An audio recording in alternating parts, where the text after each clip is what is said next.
I welcome you to another episode of Historical Benefits. And in this episode, we are going to go into a view of the descendants of Cain. And to unclutter it, we are going to divide it into two parts. We'll discuss the first part this week and then the second part next week. In the last episode, we began to look at Cain and the civilization he began to build. He was the first person the scriptures ever recorded to build something, and what he did was that he built a city, and he did that outside of the presence of the Lord. And all through the descendants of Cain, we get to Lamech. Cain, so after he gave birth to his son Enoch, that he built a city, and then he called the city out after the name of his son Enoch. And Enoch gave birth to Irad, and Irad gave birth to Mahujahel. Mahujahel gave birth to Methuselah, and Methuselah gave birth to Lamech. Now I've come to the point where we want to discuss today. The Bible says in Genesis chapter 4 verse 19 that Lamech took unto him two wives. The name of the one was Hadar and the name of the other Zillah. Now this was the first man also that pioneered another dimension. Now it's interesting to know that after Cain, we had 4 generations before Lamech. Lamech was the 5th generation after Cain. And then it hit a gusha, so to say, and another dimension was birthed. The man decided that no, I'm not okay with a wife. I need more than one wife. He took unto him 2 wives. It was another level of exploration that that Lamech created, and by that he imported something into the earth. Anytime we do something, anytime we actualize something upon the earth, anytime we effect something, what we are doing is that we are importing a dimension into the earth, because we are not just flesh and blood. We have a spirit component of our being, and by that we can import something from outside of this 3D into this physical realm.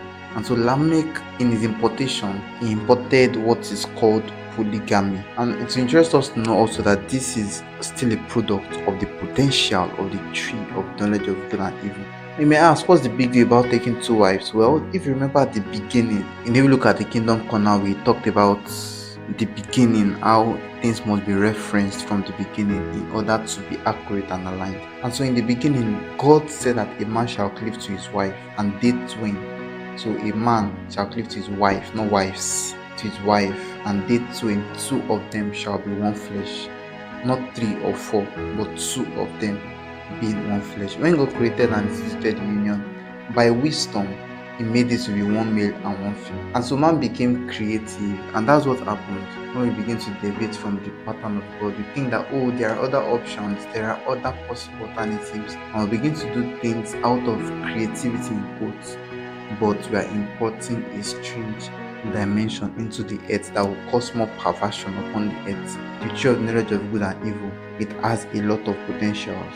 And when Lamech discovered and explored this venture of taking 2 wives, it did a lot in the earth. There was no special thing that happened. Okay, Cain went up on grounds of the Lord, and then all his descendants, 4 generations came and went. But Lamech hit a gush, and from that point, things began to shift upon the earth. If you look at the sons that Lamech gave birth to, they began to pioneer some things also upon the earth. And that act that Lamech did created more fractions upon the face of the earth. The Bible says that the foundations of the earth are out of us. And of course, we'll explore this in the subsequent episode, which will be the part 2 of the conclusion of this historical benefit. Before we conclude, let's make some few applications and inferences. And if you look at lesbianism, look at homosexuality and different vices you find upon the earth today, these are cruel inventions apart from the invention of God.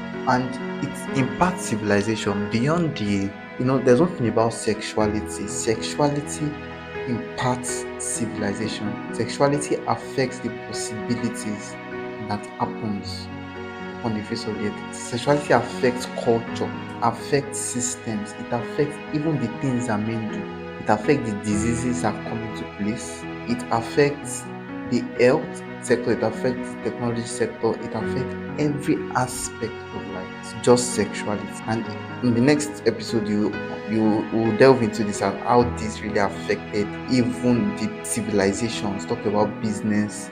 Talk about different sectors that began to spring forth. We look at how it really affected all these things. So who a person marries or affiliates with, so to say, sexually, is highly important to civilization. Yeah, because God Himself He created man and He said it's not good for man to be alone. I'll make an helpmate for him. So there was something he was meant to do. He needed to be helped in order to actualize it. So when a man partners with a dog to help him, you know that he's trying to there is something that's going to spring forth out of that legal union. When a man partners with a man or a woman partners with a woman sexually, you know that that kind of help is going to help the agenda of darkness, the kingdom of darkness, and the possibilities that will be created from that are going to be very, very negative and very complex, making life itself more complex and more deeply rooted in the bondage of corruption. So we must never forget the sexuality affects civilization, whether we like it or not. It affects it, and we see it evident in the life of Lamech. This is very short, but I trust you really gained a lot from this. We'll see you again.